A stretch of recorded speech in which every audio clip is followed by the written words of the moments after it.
Yeah, so this is my favorite thing to do in our brewery. I love running the centrifuge. They're good days. Is that sincere? Or? That is sincere. That's, okay. As someone that started in the cellar in production and was trained on this after a couple months, I still look forward to the centrifuge days. Yeah. So Andritz separator, we get it maintained yearly. Typically not many problems with it. We've dialed it in for all of our beers, so each of our products have certain settings that we're accustomed to running to.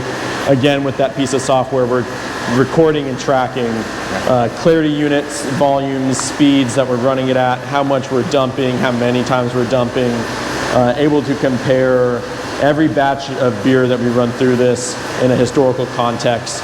So as new people come through the brewery and are trained, they also have those numbers, know what they're looking for, have some confidence in this is how this product behaves. Yes.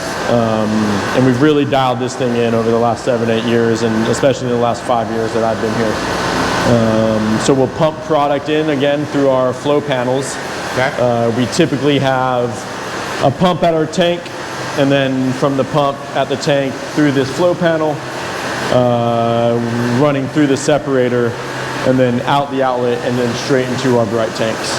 It's a very typical centrifuge run. It is in its own room. It spins at about 5,000 RPMs. We can push like light lager through it at like 55 gallons a minute. We can slow it down, run it at 25 gallons per minute for other brands. A lot of flexibility, but a really strong and one of our more complex piece of equipment. What's kind of the flow through this? Because it says inlet and outlet over here. Yep. And I know you have some control panel stuff over here. But then just functionally, is this just all exterior stuff and everything is happening in the bowl right here? Yeah, exactly right. So I mean, even this cover is just for show. We could take that off if we wanted to and look at it.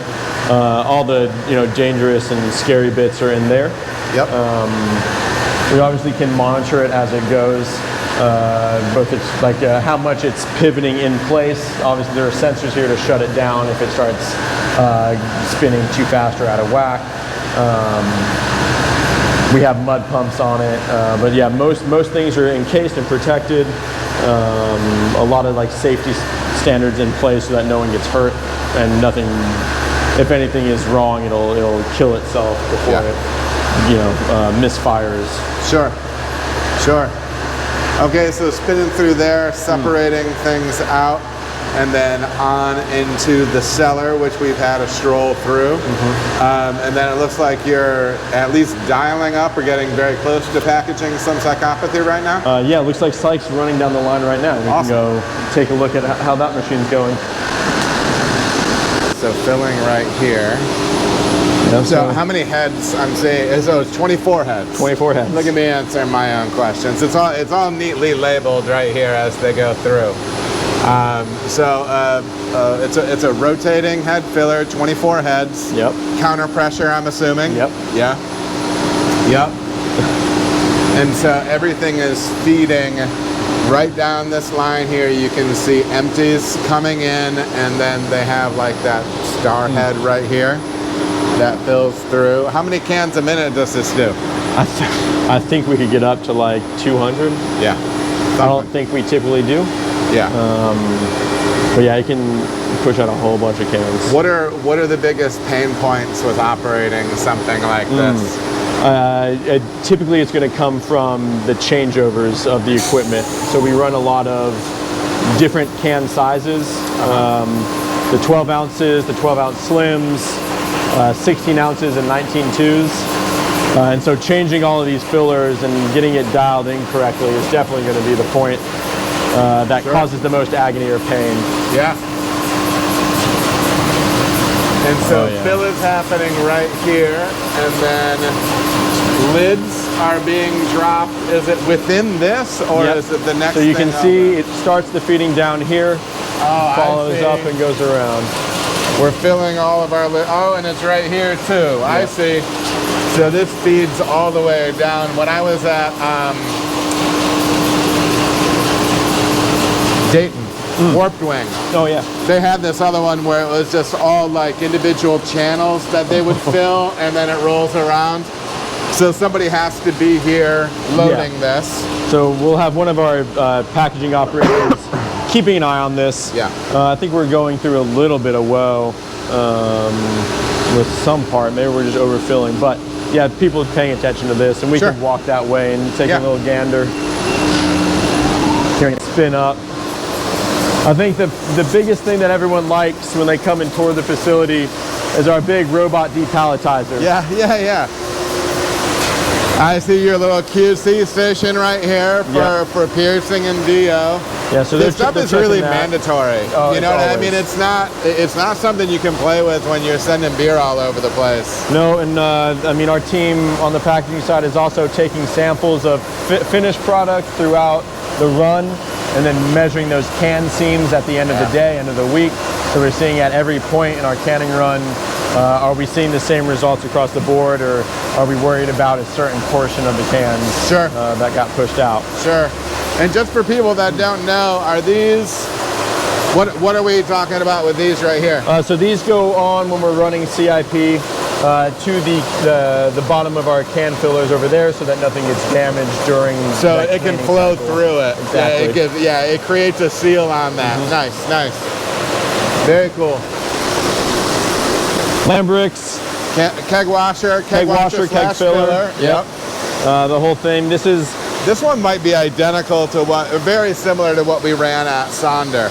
And then it's all carted on through here. You run both sixtils and half barrels through here? Sixtils and halves on here. We've run some other weirder formats for like specialty events, but yeah, like weirder size. Still sixtils or halves, but not this form factor. Is this steam or chemical sanitized? Chemical. Chemical, yeah. So yeah, they have chemical lines that run down through here. Yep. That they can control and manage, and then steam for like sanitizing afterwards. Yeah. Oh, there's your robot running over there. Yeah. How many cans a minute can that thing do? 250. Ah, dude, I'm on my shit. Let's go. Thank you, Dave. Dumping. So yeah, this is, we won't cross the light yet or anything, but of course. Robot depalletizer. Oh, so it's picking up full lines or full, full lines of cans there. And so that's all vacuum driven then? Yeah, it's all vacuum driven. Yeah, we'll see this next one get picked up.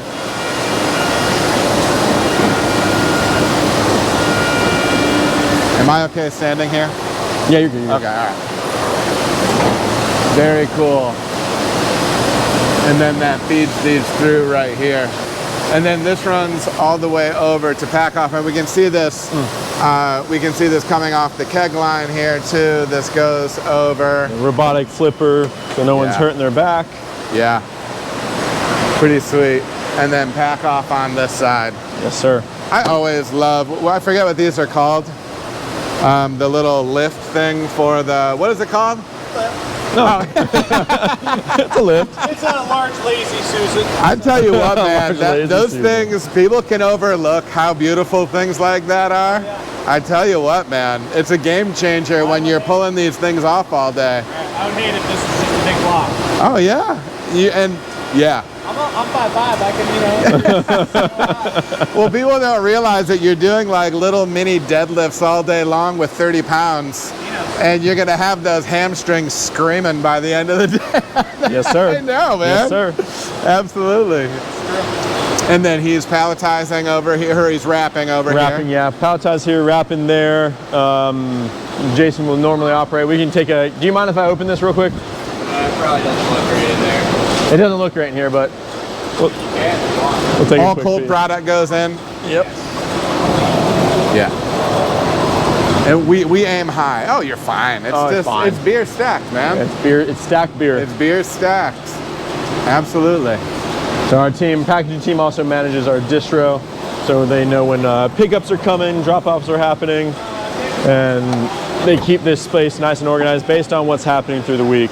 There's so many elements, man, when you're doing things at scale, you know? Yeah, absolutely. And yeah, you gotta have that trust that like all the small pieces are gonna work together very well. I don't know if you'll be We're gonna walk this way. All right. Rolling off the line here. Now, does this build boxes out completely? How does that roll? Oh, Yeah, it does. Yep, and so you'll get to see Tyler troubleshoot real quick. We're gonna troubleshoot. Let's find out what we have going on. So that's building boxes. Okay. Yeah, so and then, this is probably our biggest, I don't know, point of pain here, is this switchback is, so what we, not only do we package in different formats, right, we're also doing different overwrap sizes. You know, we can do the 4/6s or we can do the 12 packs, and depending on can size, depending on form factor of what the final packaging is going to be, is we have to do all kinds of adjustments here as well. And so if one part of this machine, maybe it's the glue, or maybe it's the fold, or maybe it's like the boxes here, they you know, for lack of a better word, fuck up, it's going to cause pain the entire day. So this working well means you're going to have a happy packaging team. Yes. This working not so well means you're going to have a lot of heavy metal being played on the music all day. And so shoved in and then folded and glued on down here. That's cool. That's cool. Nice. Yeah. When it works, wonderful. Yeah. But yeah, this, I mean, we have, on our packaging team, we've got 6 technicians and the lead, and it takes all of them to keep this up and running. I think everyone that watches your videos will know just how important a packaging team is, but typically one of the more overlooked aspects of 100%. Our brewing process. I mean, they're taking the product that the other half of the team has spent 2 weeks taking care of nurturing and putting it in tiny little coffins. And so making sure those coffins are as prepared as possible and stay as cold for as long as possible is often overlooked and not always the most appreciated aspect here. But agreed.